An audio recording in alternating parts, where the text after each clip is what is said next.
கர்த்தருக்கு ஸ்தோத்திரம். கர்த்தராகிய இயேசு கிறிஸ்துவின் இன்ப நாமத்தில் இனிய வாழ்த்துக்கள். இன்றைய தியானத்திற்காக ஜெபித்த பொழுது தேவன் தந்த வசனம் ரோமருக்கு எழுதின நிருபம் 8ஆம் அதிகாரம் 28ஆம் வசனம். அன்றியும் அவருடைய தீர்மானத்தின்படி அழைக்கப்பட்டவர்களாய் தேவனிடத்தில் அன்பு கூறுகிறவர்களுக்கு சகலமும் நன்மைக்கு ஏதுவாக நடக்கிறதென்று அறிந்திருக்கிறோம். நம்முடைய கர்த்தராகிய இயேசு கிறிஸ்து அவருடைய பிள்ளைகளாகிய நம்முடைய வாழ்வில் சகலத்தையும் நன்மைக்கென்று அனுமதிக்கிற தேவன். நாம் தேவனால் தெரிந்து கொள்ளப்பட்டவர்கள். இந்த வசனம் அதைத்தான் நமக்கு சொல்லுகிறது. இந்த வசனம் சொல்லுகிறது, அன்றியும் அவருடைய தீர்மானத்தின்படி அழைக்கப்பட்டவர்களாய் தேவனிடத்தில் அன்பு கூறுகிறவர்களுக்கு. இங்கே 3 காரியத்தை நாம் பார்க்கிறோம். தேவனுடைய தீர்மானம், ஒரு அழைப்பு, தேவனிடத்தில் அன்பு கூறுதல். தேவனுடைய தீர்மானம் என்றால், இந்த உலக தோற்றத்திற்கு முன்னே தேவன் நம்மை தெரிந்து கொண்டார். அதுதான் தேவனுடைய தீர்மானம். நம்மை அவருடைய பிள்ளைகள் ஆக்க வேண்டும், அவருடைய ராஜ்யத்திற்கு உட்படுத்த வேண்டும் என்ற தீர்மானம். இந்த உலகத்தில் உள்ள எல்லா ஜனங்களையும் அல்ல, குறிப்பிட்ட ஜனங்களை. அந்த குறிப்பிட்ட ஜனங்களுக்குள் நீங்களும் நானும் இருக்கிறோம் என்பது தான் உண்மை. அந்த அவருடைய தீர்மானத்தின்படி நாம் அழைக்கப்பட்டிருக்கிறோம். ஹல்லேலூயா! எவ்வளவு பெரிய பாக்கியவான்கள் நாம். தேவனுடைய அழைப்பு நம்மிடத்திலே காணப்படுகிறது.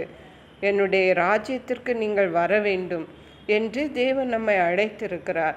என்னுடைய சொந்த ஜனமாக, என்னுடைய பிள்ளைகளாக நீங்கள் இருக்க வேண்டும் என்று தேவன் நம்மை அழைத்திருக்கிறார்.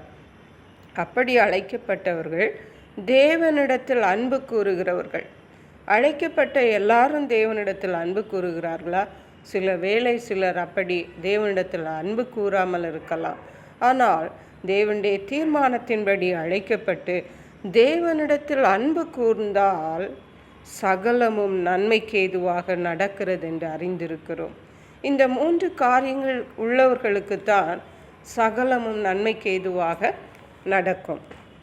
அருமையான கர்த்தருடைய பிள்ளைகளை, பல வேளைகளிலே நாம் தேவனால் தெரிந்தெடுக்கப்பட்டிருப்போம், அவருடைய தீர்மானத்தின்படி அழைக்கப்பட்டிருப்போம், தேவனிடத்தில் அன்பு கூறுகிறவர்களாயிருப்போம். ஆனால் சில பாடுகள், வேதனைகளின் வழியாக செல்லும் பொழுது நாம் இது நன்மைக்கென்று நம்மாலே அதை சொல்ல முடிகிறதா, புரிந்து கொள்ள முடிகிறதா?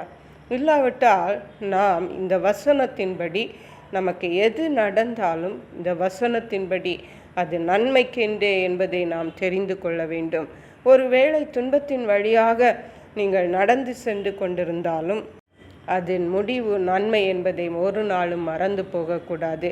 இப்படிப்பட்ட ஒரு புரிந்து கொள்ளுதல் இருக்கும் பொழுது நிச்சயமாகவே எந்த சூழ்நிலையையும் நாம் வெற்றிகரமாக தாண்டி தேவனுடைய ஆசீர்வாதங்களையும் விடுதலைகளையும் நம்முடைய வாழ்விலே சுதந்திரித்து நமக்கும் மற்றவர்களுக்கும் நாம் ஆசீர்வாதமாக இருக்க முடியும்.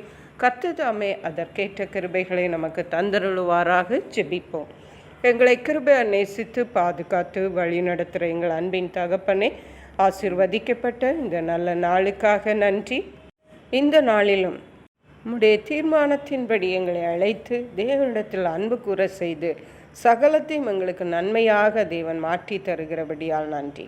நன்றி பரிசுத்த ஆவியானவரே. துதி கன மகிமை உமக்கே செலுத்துகிறோம்.